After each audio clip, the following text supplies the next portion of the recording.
not do this with the Jack Wolf Knives Laid Back Jack. I'm just saying, don't do it.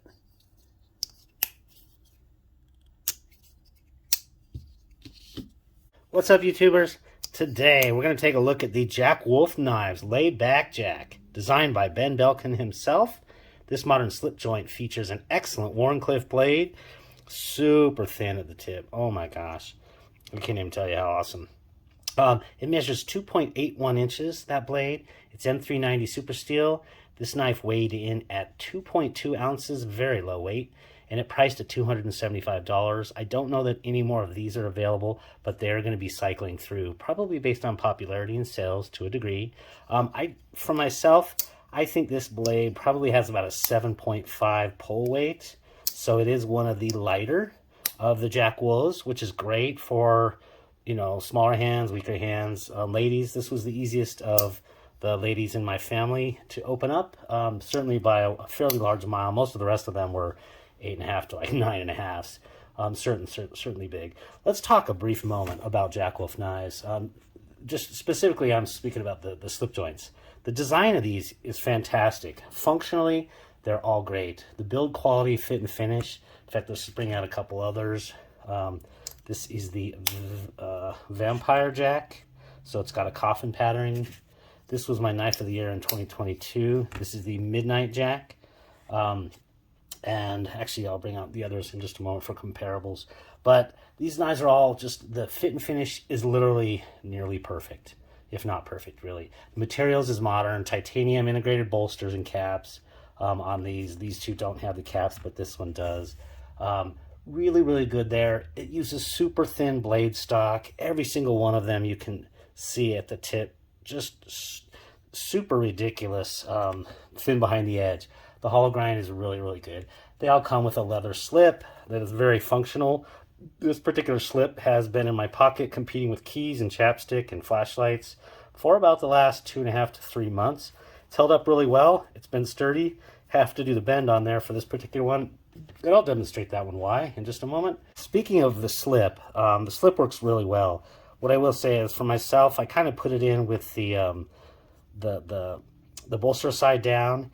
And this particular model, with the sway back being rounded, you can't really grab it out this way. So what you just have to do is basically fold that guy out and plop it out this way. Works well either way. You could reverse the direction. I don't know why. I just have always put in the smaller end first on slip joints into slips. One thing I will say, you know, you're going to notice that a little bit of that kind of brushing on there is going to wear off as it rubs against that leather. If you think about leather as a natural strop, and so just be prepared for that with your Jack Wolf knife. That's part of the love of it going in and out of a slip many, many times, is it will just start to get a little bit of that wear, and don't freak out. It actually comes with like a cleaning cloth, you know, not to mention Ben's excellent support for his product.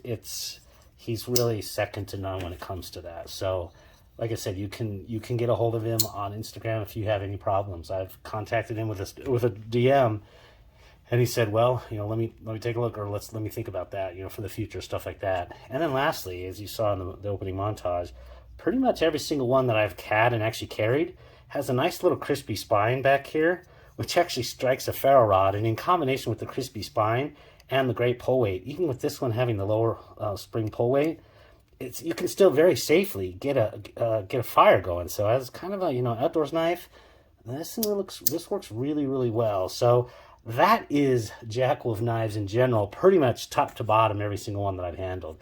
Now let's look at some kind of specific comparison knives or alternatives that you might consider to this laid back Jack, which is the sway back shape, of course, where it kind of, the little swoop up there. In terms of kind of some lower ends, a sway back, this is the recent release of the Rosecraft Blades Clinch River swayback. It's kind of a little bit bigger, beefier one. It does have that nice front choil.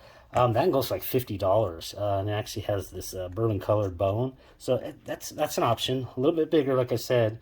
Then we also have the Rough Rider Reserve swayback. That is in D2 steel. Both of these are in D2 steel. The Rough Rider Reserve, I want to say, is in between, I don't know, $65 and $85 or so. Decently made. You know, you're talking about nickel in most of these cases, and you're not talking about titanium and that sort of thing. So those are some budgetary options you might consider in the slip joint realm. In terms of the kind of higher end, upper end, the Ohio River Jack, the Wharncliffe blade, is pretty good. It's definitely a little bit beefier, thicker dude.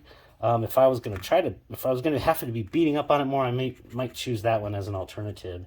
And then for me, the best Wharncliffe blade, that's why I don't rank this one necessarily as my very favorite, or second favorite, sorry, Jack Wolf knife. And not even my favorite Wharncliffe. My favorite Wharncliffe is this Venom Jack. This one is, ooh, man, it's not so much bigger, but it's definitely bigger for my hand. So that might be considered a viable alternative to this. So let's talk about the pros of this knife a little bit more specifically. Oh, and by the way, the Ohio River Jack, those go for like $149. I think Austin Jackson has reduced the price of those, I think down to like $125-ish, maybe to move those along. They're really, really good, super solid. And again, they have the modern materials, micarta, titanium, M390 steel.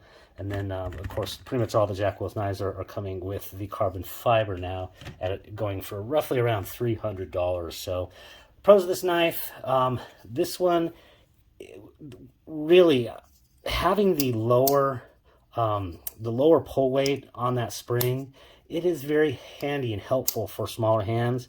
And I like the fact that this is definitely one of those models that has enough basically blade to just pinch it out. You don't necessarily have to rely on that nail nick there.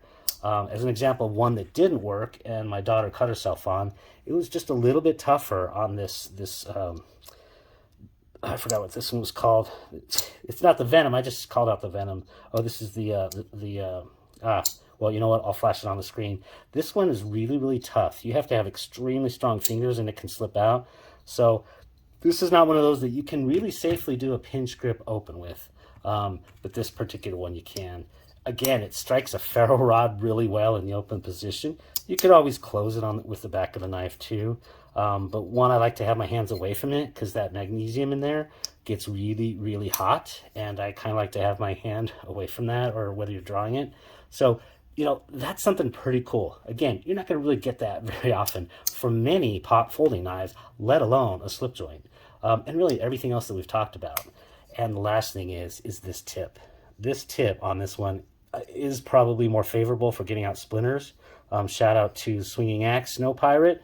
But yeah, this one's really, if you just need something dug out, that super fine tip on this one is a absolute top notch, that sort of thing. So in terms of the cons, there are availability issues. These do tend to sell out, and they did in the first part of the year.